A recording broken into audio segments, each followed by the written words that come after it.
Welcome to the short course on goal setting presented by Employer Reward Solutions. In this presentation, we will discuss the importance of setting and keeping goals as you support yourself with your own hard work and dedication.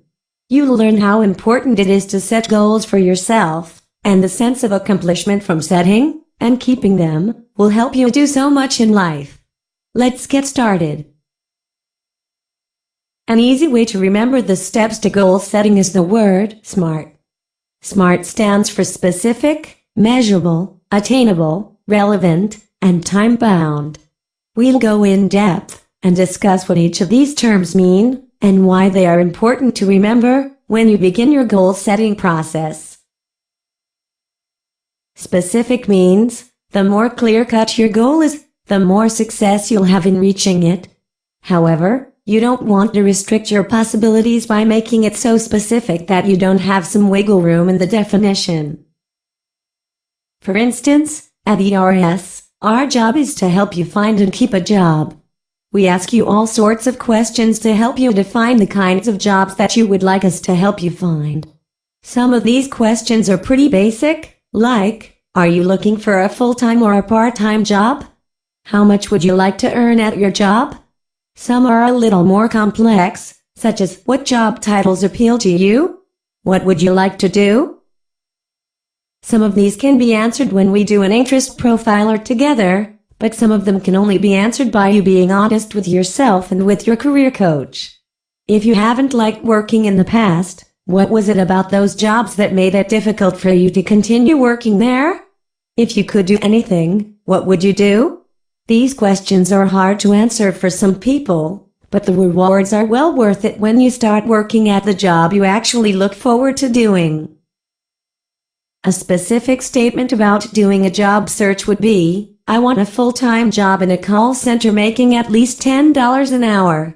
That would be a great starting point with your career coach, but of course, we don't want to be too restrictive, so your coach will probably ask you about related jobs, such as being a customer service representative or a sales associate.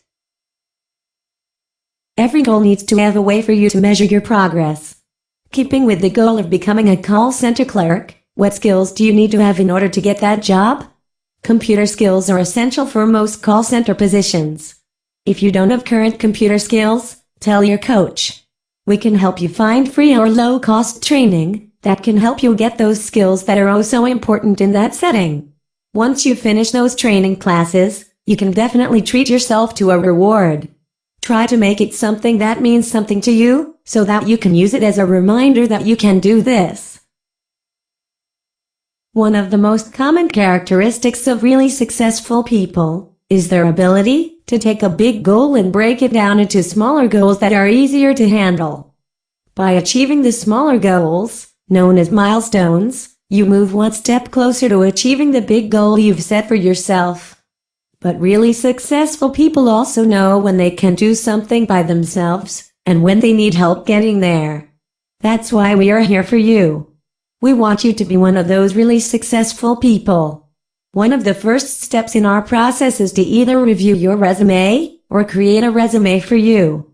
This does a couple of things. It helps us to see what your work history is, and it also allows us to see what kind of skills you have that can help you attain your career goals. We can also develop ways to address gaps in your work history, or help you write a cover letter that really makes you stand out from the rest of the applicants for that job. These are all really attainable smaller goals that bring the goal for getting a job that much closer. It's a harsh truth that when you're setting your goals, you need to make sure that they are grounded in reality. Your skills and abilities are your reality. If you want to be a call center clerk, but you don't like talking on the phone, especially to strangers, then you won't be successful at that job.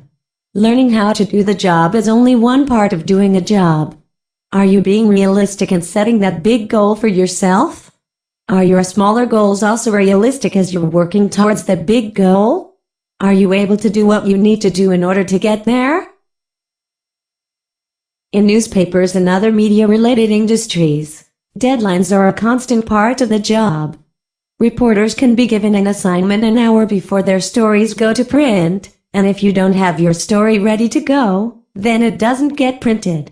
This is an extreme, but realistic example, but it's another truth of goal setting that you must make sure that you have a deadline for yourself.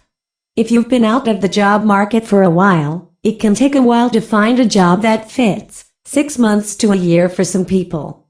Don't get discouraged though, because that just means that the job you get is going to be that much better of a fit for you, and you'll be a much better fit for it. Goal setting is a difficult thing to do, so start small with your goals, and the steps you take to finish them. Your coach at ERS can also help you each step of the way.